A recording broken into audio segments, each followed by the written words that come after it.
বিজনীত ৰহস্যজনকভাৱে সন্ধানহীন হৈ আছে এগৰাকী বোৱাৰী সহ 3 বছৰীয়া পুত্ৰ সন্তান। নিৰুদ্দিষ্ট বোৱাৰী আৰু পুত্ৰ সন্তানগৰাকী চিৰাং জিলাৰ বিজনী গাঁৱৰ পুৰণি বিজনীৰ নিবাসী জমিৰ আলীৰ পত্নী চাহিদা বেগম আৰু পুত্ৰ চাৱাহিব আলী। উল্লেখ্য যে বিজনী গাঁৱৰ নিবাসী জমিৰ আলী কৰ্মসূত্ৰে কেৰেলাত থাকে।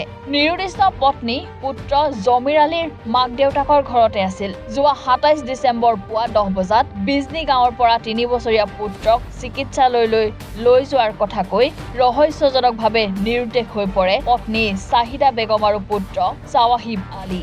নিৰুদ্দিষ্ট পত্নী চাহিদা বেগম আৰু পুত্ৰ চাৱাহিব আলীৰ সন্দৰ্ভত যোৱা 27 ডিচেম্বৰত বিজনী থানাত এখন এজাহাৰ দাখিল কৰিছে পৰিয়ালে।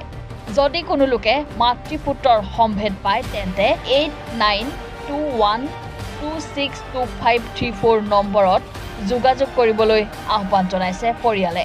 ঘটনাটো ইমান হেৰি হোৱা নাই, তো মই আছিলোঁ বাহিৰত কেৰেলাত। তো আমাৰ 4-5 মাহৰ পৰা সংগটো ভালে আছিল। যোৱা 26 তাৰিখে ৰাতি ফোন কৰিছোঁ যে মই 28 তাৰিখে ঘৰত আহি আছোঁ। 28 তাৰিখে ঘৰত অহাৰ কথা কৈ তেতিয়া কৈছে যে আহা। তেতিয়া মই কৈছিলোঁ যে ঘৰত যদি যা তেতিয়া মই ঘৰত যাই না একেলগে যাম তোমাৰ ঘৰত, শ্বশুৰবাৰীত যোৱাৰ কথা কৈছিলোঁ।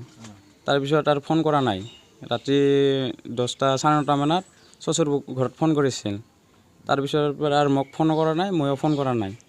27 তাৰিখে 1টা বজাত খবৰ পালোঁ যে মাইকীটো বাচ্চাটো লৈ না হস্পিটেলৰ কথা কৈ কিনে হেৰাই গ'ল। তো বহুত খোজ খবৰ কৰিলোঁ, আমি পোৱা নাই। তো ৰাইজৰ ওচৰত এটাই অনুৰোধ, যদি আপোনালোকে ক'ৰবাত দেখা পায় বা পাই থাকে আমাৰ লগত যোগাযোগ কৰাৰ চেষ্টাটো কৰিব। তো আমাৰ মাজত কোনো কাজিয়াও নাছিলে। হুট কৰি এনেকুৱা গ'ল, এতিয়া কি কাৰণত গ'ল সেইখিনিও গম নাপাওঁ, কাৰো লগত আলোচনাও কৰা নাই। আৰু যোৱাৰ আগত আমাৰ ভাবিও সুধিছিল যে ক'ত যোৱা, হস্পিটেলত যোৱা বুলি কৈছে, যে বাচ্চাৰ বেমাৰ মোৰ বেমাৰ বুলি কৈ সেনে গৈছে। এতিয়ালৈকে খোজ কৰিব পৰা নাই। আজি 7 দিন হ'ল, কোনো ঠিক ঠিকনাও দিয়া নাই, কাৰো লগত কণ্টেক্টও কৰা নাই। ফোন কৰি আছোঁ, ছুইচ অফ কৰি আছে। বাচ্চাটোৰ বয়স 3 বছৰ। বিয়া কৰা 3 বছৰ পাৰ হৈছে প্লাছ। তো একো হোৱা নাই, ঘৰত ভাল কৰি ধুনীয়াকৈ চলি আছিল, খাই আছিল, ভালে ব্যৱহাৰ পাতি দেখা পাইছোঁ। এনি টাইম মোবাইলত ব্যস্ত হৈ থাকছে, তথাপিও একো কোৱা নাই, ভালে থাকিছে। এতিয়া পুৱাই কৈ গ'লোঁ লাইট চাইট অফ কৰি তুমি 7টা মানত উঠি খোৱা লোৱা কৰবা, মই কামৰ মানুহ কামত গ'লোঁ, ঠিক আছে লাইট অফ কৰি দিল।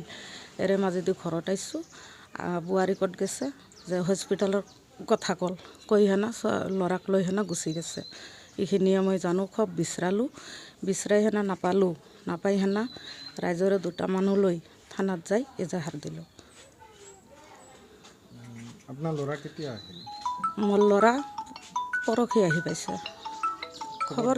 খবৰ দিলোঁ ল'ৰাক যে এনেকা ইতিমধ্যে গাড়ীত উঠিছে আৰু বোৱাৰীও জানে যে ঘৰত আহিব। ময়ো কৈছিলোঁ 28 তাৰিখে মই গাড়ীত উঠিম, আহি আছোঁ।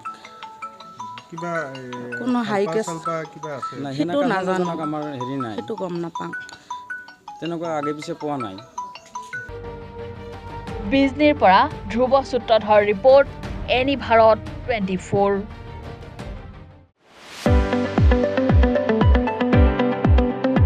ৰঙাপাৰাবাসীৰ বাবে সুখবৰ। আপুনি যদি দুচকীয়া বাহন ল'ব বিচাৰিছে তেন্তে এতিয়াৰে পৰা আৰু চিন্তাৰ কোনো প্ৰয়োজন নাই।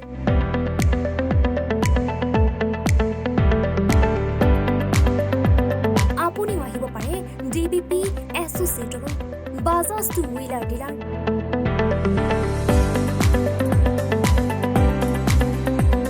আমাৰ ঠিকনা ৱাৰ্ড নং 8, ঠাকুৰবাৰী ৰোড, ডাকঘৰ, ৰঙাপাৰা, জিলা শোণিতপুৰ।